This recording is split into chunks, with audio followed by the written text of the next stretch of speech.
So I'm on a piece of property that we started messing with in 2017 here in Central Texas. Wanted to make a video that is geared towards people who live in a more arid climate like this and are wanting to reestablish their habitat for wildlife and for hunting. And so wanted to go over some of the different things that we've done in this climate that have worked, some of the things that have not worked, and some of the key points that are very crucial to making especially deer come back into these kinds of areas and to be able to thrive. So we started working on this land with just basic hand tools, axes, pole saws, and spray chemicals and fire. And the goal was to open up a lot of the thickets. Much of this property, much of the land in these areas is either big agriculture, which is wide open and provides no cover for deer, or it's heavy cover, very thick stuff. And it's so thick that deer can't even move through it, which deters them. So we just started cutting with hand tools all the way across. It's a long, narrow piece of property, and we just started cutting trails and making small clearings to reinvigorate a lot of the natural forbs and woody browse. That process also allowed for a lot easier travel for all wildlife. And after the first year of doing it, we immediately saw a flock of turkeys move into the area.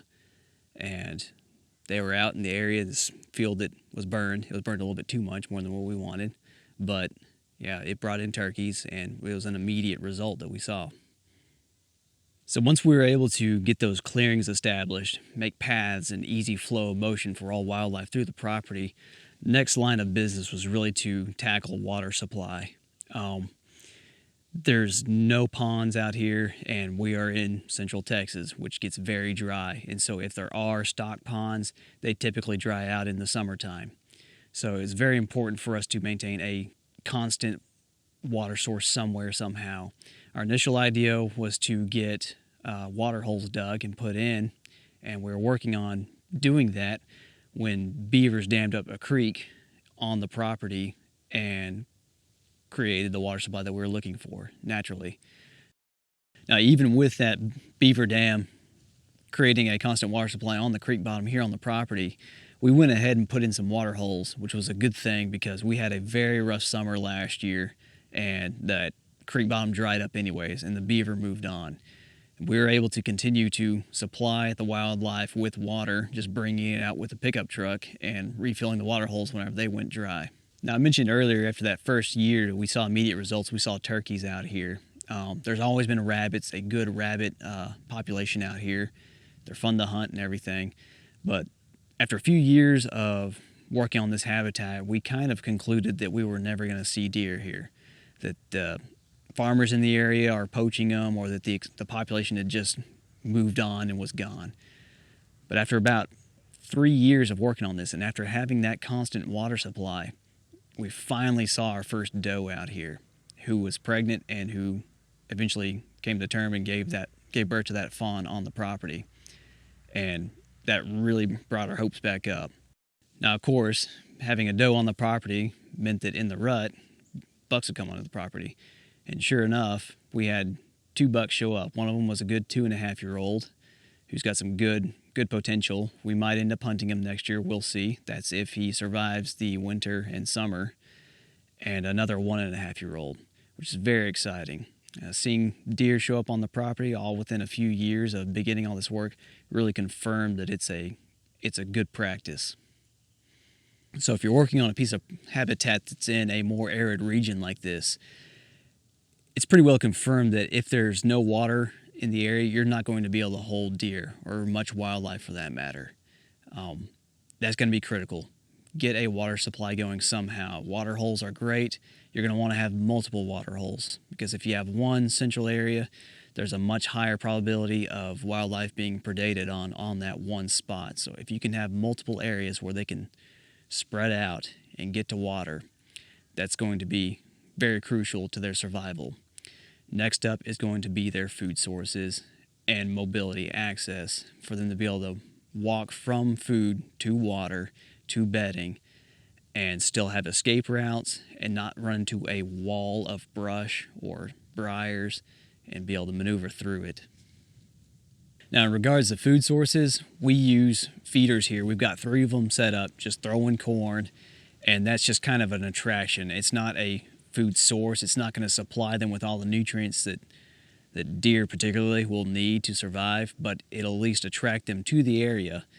And moving forward, we haven't done a whole lot of planting or anything like that, but we're going to try this year tilling up some about 1/4 acre plots and try some different kinds of seeds. We don't know what is going to be effective in this kind of an area where there's not a whole lot of rain, but we're going to try some stuff. But in the meantime, what does work is trees and briars. They grow well in these arid environments, certain trees anyways. We've got hackberries and elms especially on this property. If you can cut down, hinge cut any kind of a hackberry or elm tree, they produce a lot of shoots, a lot of great woody browse, and provide some greens in the springtime especially. Now, because this is a smaller property, just about 32 acres, we can hold most wildlife, smaller wildlife anyways, but the bigger game species, turkeys and deer, they move through, and it seems like they don't live on the property itself. We're trying to remedy that this year by attempting these plowing efforts and planting some more sustainable foods. But that's something that we're going to play with. Having corn feeders and woody browse and things like that is a good attraction, and it keep them around for a few weeks, but they don't seem to just stay and live on the property. And I feel that that's because there is food lacking, that they got to range a lot further to get sufficient food to survive. And it could also be a security thing. Now, along with bringing in wildlife, that includes predator populations as well. We've had a big problem with raccoons especially, but bobcats and coyotes, and we're trying to remedy that with traps and by doing a little bit of hunting. But a big problem is the corn feeders that we've put out. They really bring in a lot of everything. And it's good for deer. It's good that they find the property and that they're able to have some kind of an attraction. Turkeys as well. Rabbits eat on the corn feeders. Squirrels. We have a lot of game species that like to use it, but it also brings in the bad. And that's something that we're working on fixing. That's a problem that you may run into if you decide to use corn feeders or any kind of baiting on your property. Got to keep that in mind, that it will also bring in predators. So moving forward, our efforts are really going to go into establishing a solid food source, something that the deer can stay and live on the property for, so we don't have to worry about them going to the neighbors and getting shot. We've got water, we've got trails, we've got bedding, we've got everything here established. The one thing that's really missing from here to really begin growing a good solid herd is solid food. So moving forward, we'll be putting out some videos through this upcoming spring and summer of different things. We're going to be experimenting with different crops, different tilling or no tilling methods, different things that we're going to try and see how well we can build a herd here. We know that we've got a few deer around, and we're going to try to lock them in and get them reproducing. So follow us for more. Subscribe to this and get notifications. We'll be putting out a lot of stuff this upcoming summer. Thanks.